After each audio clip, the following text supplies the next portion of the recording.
ಅಧಿಕಾರಿಗಳು ಮತ್ತು ನಮ್ಮ ಪಕ್ಷದ ಎಲ್ಲ ಮುಖಂಡರುಗಳು ಕಾರ್ಯಕರ್ತ ಬಂಧುಗಳಿಗೆ ನಾನು ಸ್ವಾಗತ ಮಾಡಿ, ತಮ್ಮೆಲ್ಲರಿಗೂ ಕೂಡ ಗೊತ್ತಿದೆ ವಿಷಯ. ಈಗಾಗಲೇ ನಮ್ಮ ಕರ್ನಾಟಕ ರಾಜ್ಯದಲ್ಲಿ 2ನೇ ಅಂತಾರಾಷ್ಟ್ರೀಯ ವಿಮಾನ ನಿಲ್ದಾಣವನ್ನು ಸೋಲ್ದೇವನಹಳ್ಳಿ ಭಾಗದಲ್ಲಿ ಪಂಚಾಯಿತಿ ಭಾಗದಲ್ಲಿ ಮತ್ತು ಎಂಟಗಾನಹಳ್ಳಿ ಪಂಚಾಯಿತಿ ಭಾಗದಲ್ಲಿ ಮಾಡೋಕ್ಕೆ ಹೊರಟಿರ್ತಕ್ಕಂಥ ಸರ್ಕಾರ, ಇದನ್ನು ನಾವು ಕಡಾಖಂಡಿತವಾಗಿ ವಿರೋಧ ಪಡಿಸುತ್ತೇವೆ. ಯಾಕೆಂತಂದರೆ ಅಲ್ಲಿ ಸುಮಾರು ಒಂದು 13ರಿಂದ 15 ದೊಡ್ಡ ಗ್ರಾಮಗಳಿದ್ದಾವೆ, ಆಮೇಲೆ ಒಂದು 22 ಸಣ್ಣ ಗ್ರಾಮಗಳಿದ್ದಾವೆ, ಒಂದು 6 ಕೆರೆಗಳಿದ್ದಾವೆ, ಒಂದು 32 ಪ್ರಮುಖ ದೇವಾಲಯಗಳಿದ್ದಾವೆ, ಮತ್ತು ಒಂದು 2,000ಕ್ಕೂ ಹೆಚ್ಚು ರೈತ ಕುಟುಂಬಗಳಿದ್ದಾವೆ. ಭಾಳ ಮುಖ್ಯವಾಗಿ ಇಲ್ಲಿ ಹಸುಗಳ ಸಾಕಾಣಿಕೆ, ಅದು ಪಶುಸಂಗೋಪನೆಯನ್ನು ನಮ್ಮ ಹೆಣ್ಮಕ್ಕಳು ಕೂಡ ಅದನ್ನೇ ನಂಬಿ ಜೀವನ ಮಾಡ್ತಕ್ಕಂಥ ಒಂದು ಹಸಿರು ವಲಯ ಇಲ್ಲಿ ನಾವು ಎದ್ದು ಕಾಣಿಸ್ತದೆ.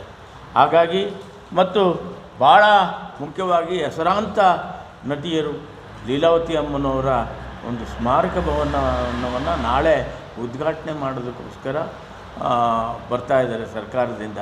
ಹಾಗಾಗಿ ಅವರ ಒಂದು ಸ್ಮಾರಕ ಮತ್ತು ಅವರು ಮಾಡಿರ್ತಕ್ಕಂಥ ಒಂದು ಸೇವೆ, ಕಲಾ ಸೇವೆಗೆ ಕರ್ನಾಟಕ ರಾಜ್ಯದಲ್ಲಿ ಅತ್ಯುನ್ನತ ಪದವಿಯನ್ನು ಕೂಡ ಅವರಿಗೆ ಕೊಟ್ಟಿದ್ದಾರೆ. ಹಾಗಾಗಿ ಅವಗೂ ಕೂಡ ಅಲ್ಲಿ ಸ್ಮಾರಕ ಭವನ ಕೂಡ ಮಾಡೋದಕ್ಕೆ ಹೊರಟಿದ್ದಾರೆ. ಅದರ ಜೊತೆಗೆ ಕಾಲೇಜುಗಳು ಮತ್ತು ನಮ್ಮ ವಿದ್ಯಾಸಂಸ್ಥೆಗಳು, ಶಾಲೆಗಳು, ಭಾಳಷ್ಟು ಸಮುದಾಯ ಭವನಗಳು ಭಾಳಷ್ಟು ಹೆಚ್ಚಾಗಿ ಇರುವುದರಿಂದ ನಾವು ಸರ್ಕಾರಕ್ಕೆ ವಿರೋಧ ಪಡಿಸ್ತೇವೆ. ನಮ್ಮ ಪಕ್ಷದ ವತಿಯಿಂದ ಮತ್ತು BJP ಪಕ್ಷದ ವತಿಯಿಂದ ಇಬ್ಬರೂ ಕೂಡ ಸೇರಿ ಈ ಒಂದು 2ನೇ ಅಂತಾರಾಷ್ಟ್ರೀಯ ವಿಮಾನ ನಿಲ್ದಾಣ ಇಲ್ಲಿ ಮಾಡಿಕೊಡ್ದು. ಯಾಕಂದರೆ ಇದು ಹಸಿರು ವಲಯ ಇದೆ, ಇಲ್ಲಿ ರೈತಾಪಿ ಜನಗಳು ಮತ್ತು ಭಾಳಷ್ಟು ಪಶುಸಂಗೋಪನೆಯನ್ನು ನಂಬ್ಕೊಂಡಿರ್ತಕ್ಕಂಥ ಎಲ್ಲ ನನ್ನ ಅಕ್ಕ ತಂಗಿಯರು, ಅಣ್ಣ ತಮ್ಮದಿರಿದ್ದಾರೆ.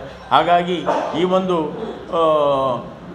ನಮ್ಮ ಅಂತಾರಾಷ್ಟ್ರೀಯ ವಿಮಾನ ನಿಲ್ದಾಣವನ್ನು ಕಾರ್ಯಕ್ರಮವನ್ನು ಏನು ಮುಂದುವರಿಸ್ತಾ ಇದ್ದೀನಿ ಅದನ್ನು ತಾವು ಈ ಕೂಡಲೇ ಕಡಿತಗೊಳಿಸಬೇಕು ಅಂತ ಹೇಳ್ಬಿಟ್ಟು ನಾನು ಕಳಕಳಿಯಾಗಿ ಸರ್ಕಾರಕ್ಕೆ ಪ್ರಾರ್ಥನೆ ಮಾಡ್ತೇನೆ.